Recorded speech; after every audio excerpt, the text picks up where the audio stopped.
Israel Hamas युद्ध रुकने का नाम नहीं ले रहा है। थर्ड वर्ल्ड वार में बहुत दिक्कत होगा, सारी परमाणु चलाएगा सब, धीरे धीरे बढ़ रहे हैं सब। यूएनओ अभी तृतीय विश्व युद्ध रोक लिया है, और जिस दिन तृतीय विश्व युद्ध हो गया,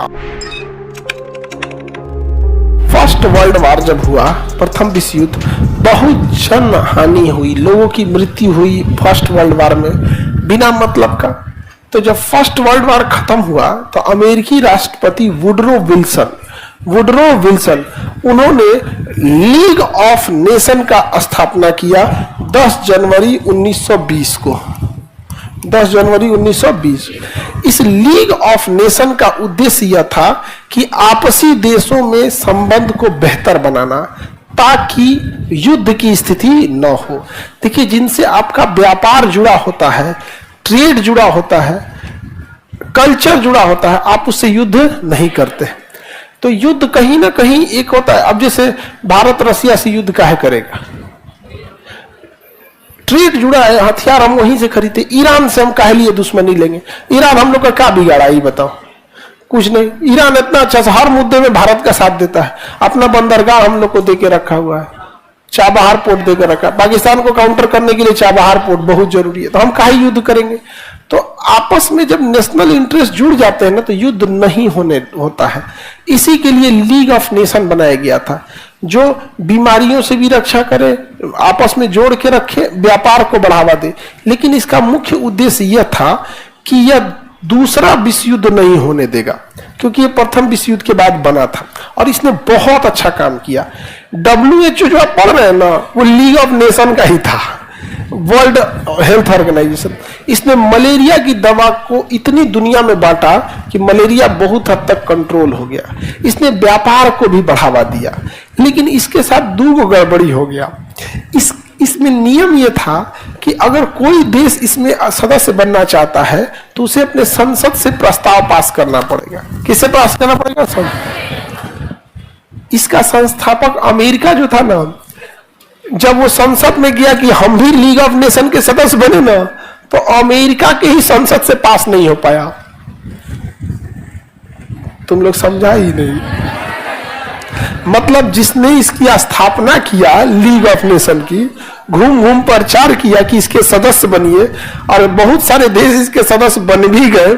अमेरिका ने कहा कि हम भी इसके सदस्य बनेंगे। अमेरिका गया अपने संसद में प्रस्ताव लाने, तो उसका प्रस्ताव पास नहीं हो पाया।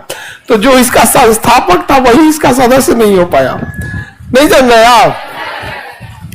तो एक तो पहला इसका दिक्कत हो गया। दूसरा, इसमें द्वितीय विश्व युद्ध रोकने के लिए लक्ष्य तो बनाया गया था कि हमें द्वितीय विश्व युद्ध नहीं होने देना है, लेकिन किस तरीके से आप विश्व युद्ध नहीं होने देंगे?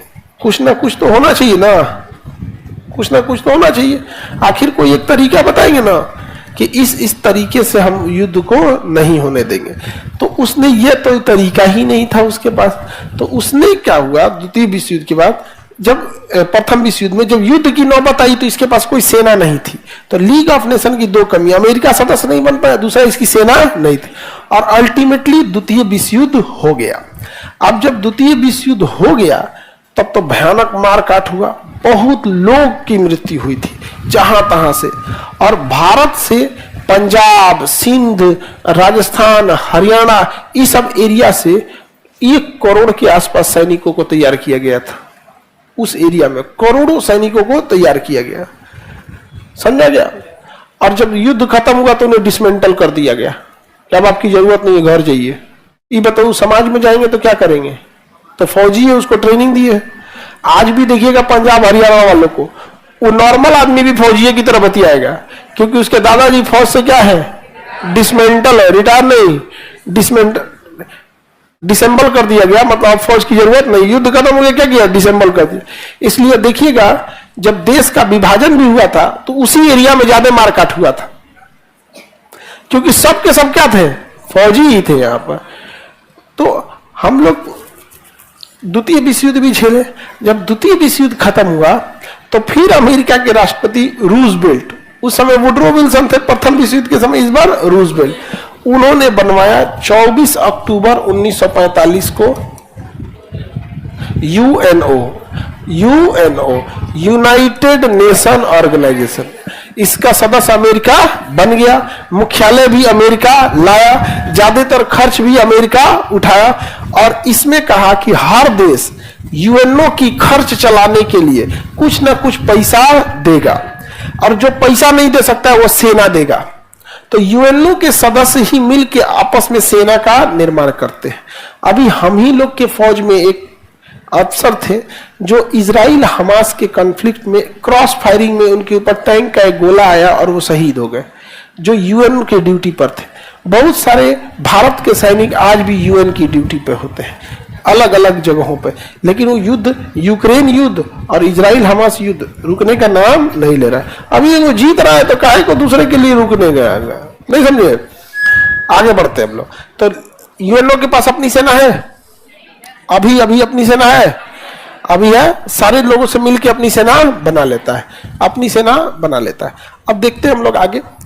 यूएनओ के 6 अंग बनाए गए। कितने अंग बनाए गए? एक का नाम रखा है जनरल असेंबली, जो सबकी बातें सुनता है। एक सुरक्षा परिषद, जो विश्व में शांति लाता है। एक सामाजिक आर्थिक परिषद, जो विकास, दवाई, मेडिकल, संस्कृति, धरोहर को रक्षा करता है। एक न्यास परिषद, जो चंदा इकट्ठा करता है। उसी में एक आ जाएगा आपका अंतर्राष्ट्रीय न्यायालय, बवाल हुआ तो न्याय को सुलझाएगा।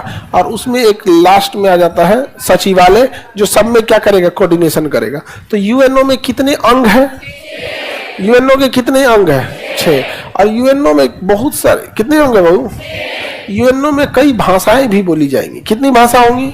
6। अब तो यूएनओ अभी तृतीय विश्व युद्ध होने दिया या रोक लिया? और जिस दिन तृतीय विश्व युद्ध हो गया उस दिन यूएनओ भी खत्म। लेकिन थर्ड वर्ल्ड वार में बहुत दिक्कत होगा, सारी परमाणु चलाएगा सब थर्ड वर्ल्ड वार में। तो अब युद्ध की ओर धीरे धीरे बढ़ रहे हैं सब। कोई नहीं बढ़ रहे हैं सब बाबू, आपके नजर में ऐसा लग रहा है। आप देखो, प्रथम विश्व युद्ध में जो लड़ा था आज भी वही लड़ रहा है, द्वितीय विश्व युद्ध में भी वही लड़ा और आज भी वही लड़ रहा है।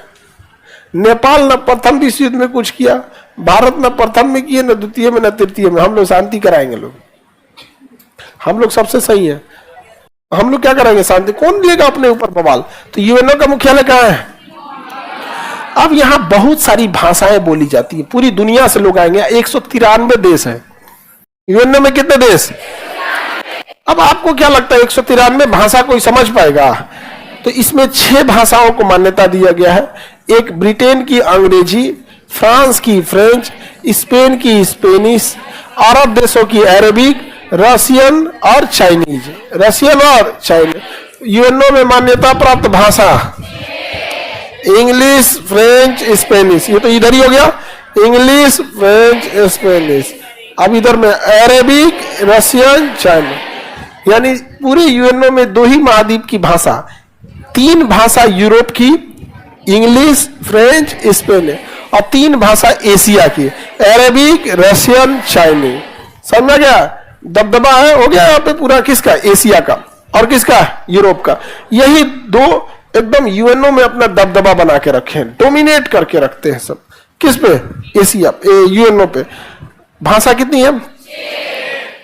सबसे बाद में जो भाषा जोड़ी गई थी वो अरेबिक थी। सबसे बाद में कौन भाषा जोड़ी गई? अरेबिक। हालांकि देखिए, आप भाषा बोलने के लिए कई भाषा बोल सकते हैं। हम लोग बातचीत में भी कई भाषाएं बोल देते हैं। कोई भोजपुरी बोल देता है, कभी कभी मैथिली बोल देगा आदमी, उर्दू बोल देगा। लेकिन जब लिखने की बात आएगी तो हम लोग हिंदी या अंग्रेजी लिखते हैं। तो उसे लिखने वाली भाषा को कार्यकारी भाषा, एग्जीक्यूटिव लैंग्वेज कहते हैं। तो यूएनओ में 6 भाषाएं हैं, लेकिन इन 6 की 6 भाषाओं में जो कार्यकारी भाषा है वो है फ्रेंच और अंग्रेजी। फ्रेंच और इंग्लिश। कोई दिक्कत?